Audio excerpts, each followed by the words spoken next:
वैसे तो इस वक्त सीजेपी के प्रतिनिधियों की केंद्रीय मंत्री जेपी नड्डा और जितेंद्र सिंह के साथ तीसरे दौर की बातचीत चल रही है, लेकिन सरकार ने इससे पहले ही छात्रों की सबसे बड़ी मांग मान ली। शिक्षा मंत्री धर्मेंद्र प्रधान का इस्तीफा हो गया। सीजेपी ने मंत्री के इस्तीफे को अपनी बड़ी जीत बताया। विपक्षी पार्टियां भी इस्तीफे को अपनी जीत मान रही हैं। इस्तीफे के बाद सरकार के अंदर हाई लेवल मंथन का दौर भी जारी है। ऐसे में बहस जरूरी है, क्योंकि यह समझना जरूरी है कि इस्तीफे के बाद दिल्ली की राजनीति कितनी बदलेगी। प्रधान के इस्तीफे के बाद विपक्षी दलों की रणनीति पर भी चर्चा जरूरी है। सीजेपी का अगला स्टेप क्या हो सकता है, इसे भी समझना जरूरी है। ऐसे में सवाल है कि धर्मेंद्र प्रधान के इस्तीफे के साथ ही देश भर में फैल रहा आंदोलन क्या रुक जाएगा?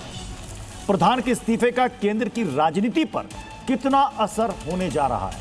शिक्षा मंत्री के इस्तीफे के बाद क्या श्रेय लेने की होड़ लग सकती है?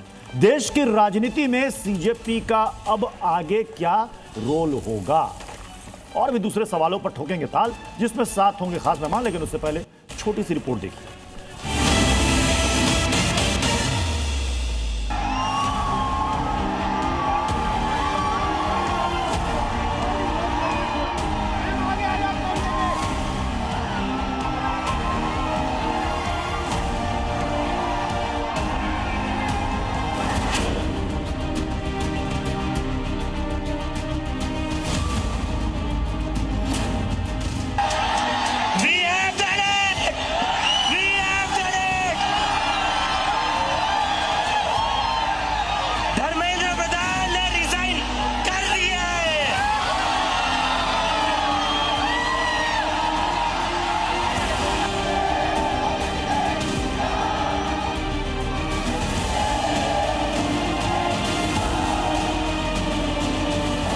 युवा जब बाहर निकल आया तब उसने बोला दीपावली होगा।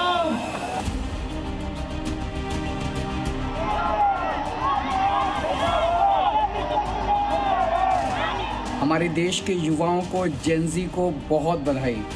बहुत खुशी की बात है, आप लोगों का संघर्ष रंग लाया। ये आंदोलनकारियों की और आंदोलनकारियों के साथ देने वालों की सबकी ये जीत हुई है। And I want to congratulate every single student, every single youngster who came out on the streets.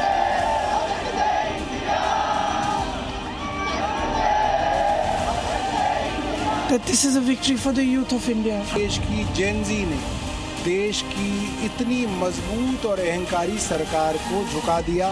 देश की जेनजी ने, युवाओं ने अपने हौसले और साहस से